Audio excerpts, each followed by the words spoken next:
Asante sana members of press. Siku ya leo tumekuja hapa kama viongozi ambao wamechaguliwa katika jimbo letu la Nairobi, na tumekuja kwa kuweka message yetu moja ya kwamba kesho tunahitaji amani katika mji wetu wa Nairobi, na kusema na kuomba serikali kesho wajaribu sana waweze kutunza mali za wafanyi biashara. Hatungetaka kuona biashara ya mtu wote inaumizwa kwa sababu ya maandamano. Wale wanaandamana waandamane, lakini waandamane kwa njia ya amani. Sisi kama viongozi tumekuwa tunahubiri amani na tunaendelea kuhubiri amani.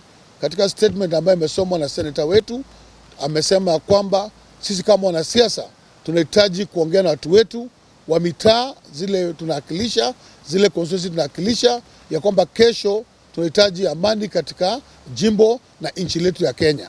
Na tunataka kusema kwamba hakuna mtu yote anazuiliwa kufanya mambo yake ndani ya kisheria, lakini kama unakubaliwa kufanya mambo yako ndani ya kisheria, na wewe pia wajibike kuona kwamba hauinterfere na mali za wafanyabiashara. Hawa wafanyabiashara wamechukua loans, wamepanga mambo zao ili wasaidie jamii zao katika mahali wanatoka, na tutakuwa ni vibaya sana ya kwamba kuna watu wanaingia katika hizo maandamano kuharibu pia amani ya Wakenya. Hakuna Kenya nyingine tutakimbilia kama si ambaye tuko. Sisi ni Wakenya, tutabaki Wakenya, na lazima sisi kama Wakenya tujipende. Tusipojipenda tutachoma nchi yetu, na kuchoma nchi yetu ni mara moja, kuijenga tena itakuwa ni ngumu. So tunahitaji kesho polisi wajibuke kwa kwamba kuchunga mali ya wafanyabiashara na kuona kwamba kila mtu ameandamana kwa njia ambayo inatakikana kwa saa zile zimewekwa kikatiba, na waende nyumbani. Sisi kama viongozi tumekuja hapa kusema kwamba tunahitaji amani Kenya yetu, na pia tunasema kwamba tuna support our broad based government, kwa sababu hiyo ndio imeleta Wakenya pamoja katika jimbo letu la Kenya na majimbo zote za Kenya. Hiyo broad based government tunaendelea kufanya kazi pamoja kuona maendeleo ya wananchi, maendeleo ya watu mitaani, mashule zetu, zile biashara zetu za vijana, maendeleo ya vijana wa mama inaendelea.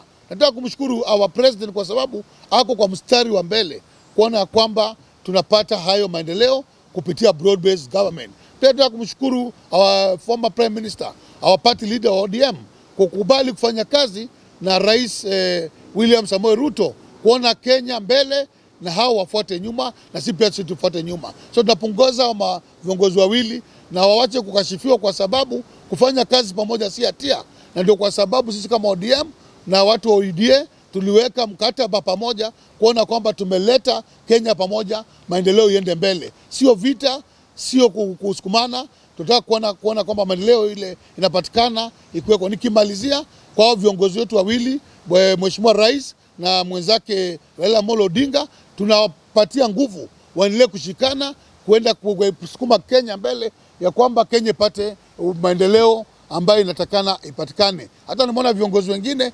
wakikashifu sana Raila ya kwamba amefanya hivi, wawachana Raila afanye kazi yake. Raila ni party leader wetu na lazima pia heshimiwe. President ni president wetu, lazima heshimiwe. Kwa hao watu wote waheshimiwa na Kenya iende mbele.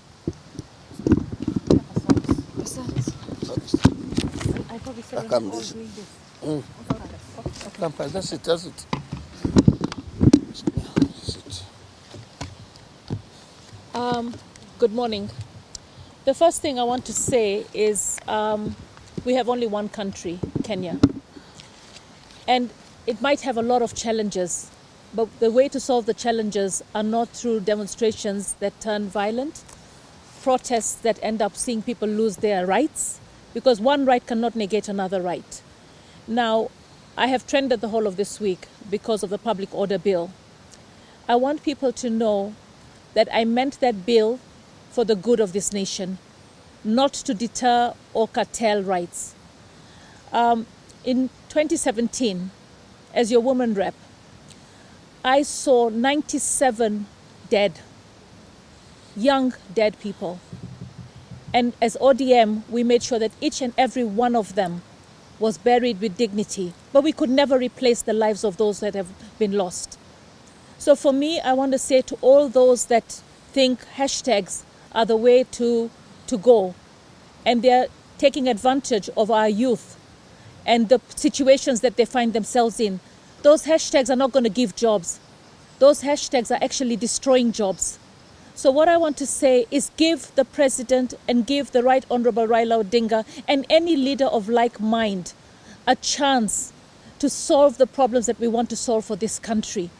Going on the streets every week, all right, is actually, it's good if it's peaceful. And I pray that tomorrow will be peaceful. For those that will exercise their rights tomorrow, right? The headlines that are trying to steer more division, right? Which I've called the media out for that, right? Are not going to help this country. I know that there's also, from the messages that I've gotten, I know that there's a lot of people that are funding these kind of movements in our country from outside.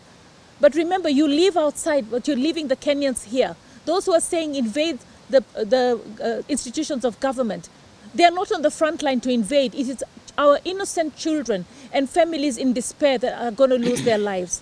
So what I want to say is, let us work together. We need to dialogue together and resolve the problems. If Raila could do it, our party leader could do it with Uhuru Kenyatta.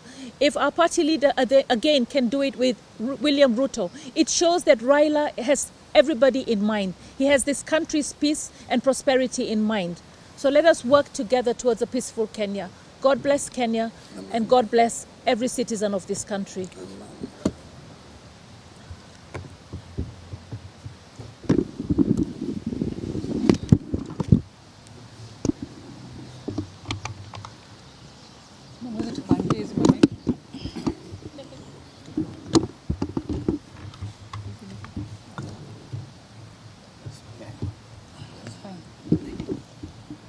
Thank you very much, members of the Fourth Estate. I want to speak to the young people of this country. What you do not know is at the moment, politics have begun.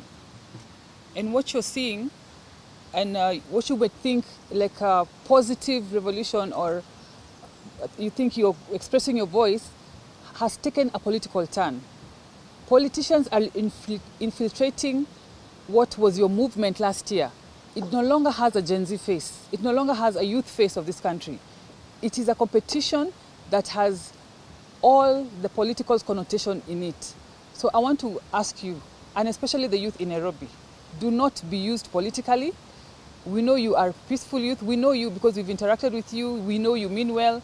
Do not agree to be used politically. Because I have engaged some of you even on social media. What are you fighting for? Some of you do not even seem to know what is the agenda because you have been whipped up politically. I want to urge you, stay at home in Nairobi because you have seen the kind of distraction and what a risky business it is. Police are out there to protect themselves. And you see, they have expressed it. You are putting your lives in danger, and for what? And your families end up mourning. So the young people of Kenya, please, I ask you, if you want to express yourself and there is a point you want to drive, make sure that it is your movement. Make sure that it is not somebody else's agenda or somebody else's strategy. It is yourselves who are doing it because you have something to drive, not because you have been whipped up, you have been picked in matatus and dropped in town. Please desist from that. Thank you. Thank you.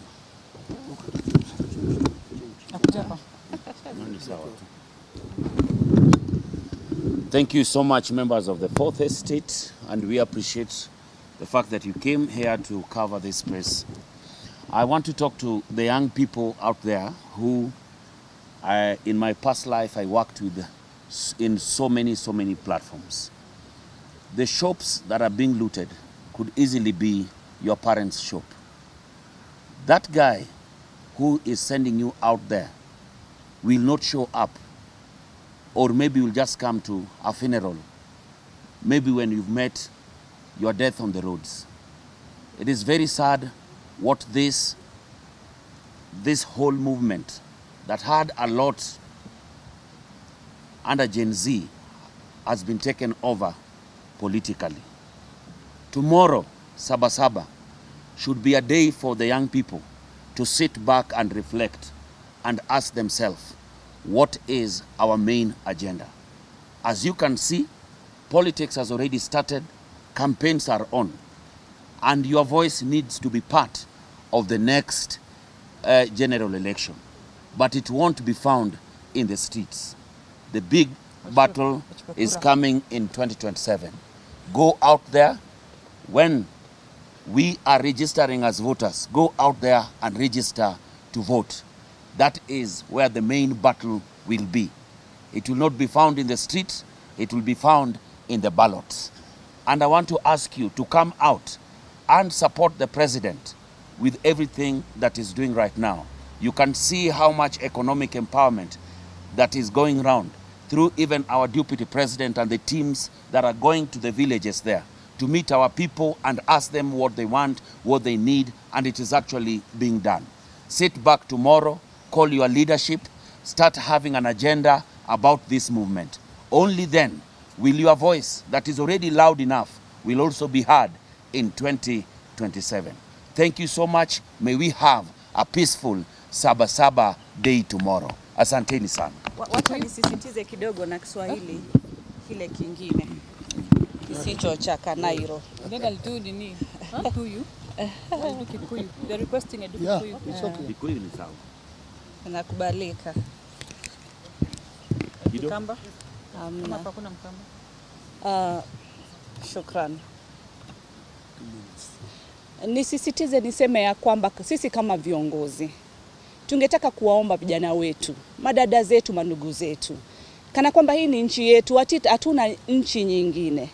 Tungetaka kusema ya kwamba suluhisho ni tuje sisi wote kwa meza, viongozi wa tabaka mbalimbali, viongozi wa makanisa, viongozi wa vyuo vikuu, viongozi wa wanabiashara pia, na viongozi ambao waliochaguliwa wakiongozwa na kiongozi wetu rais. Tuje meza moja, tuweze kusemezana, tuweze kupata suluhisho ya shida ambazo zinafanya vijana wetu wazidi kuandamana kila siku. Kwa sababu mazungumzo ndio yataweza kutusaidia, tuweze kupata mwelekeo, tufanye ile tunaita national dialogue. Na sisi kama viongozi, mahali sisi pia tumeweza kukosea, sisi tuwaomba msamaha, sisi sio malaika, sometimes pia sisi tuwafanya makosa hapa na pale. Lakini cha muhimu ni kuweka meza wazi, kukaribisha kila mtu, tuweze kuweka maoni ya kila mtu kwa upamoja ili tuweze kupata mwelekeo wa nchi yetu. Hatuna nchi nyingine. Hatungetaka Kenya ibadilike iwe kama Sudan. Hatungetaka Kenya iwe kama Haiti. Hatungetaka Kenya iwe kama Somalia. Kenya ni nchi yetu ambayo tunaipenda. Ningehimiza vijana wetu tuweze kukubali, tuweze kufanya mazungumzo zaidi, na Mungu awabariki wakati wote.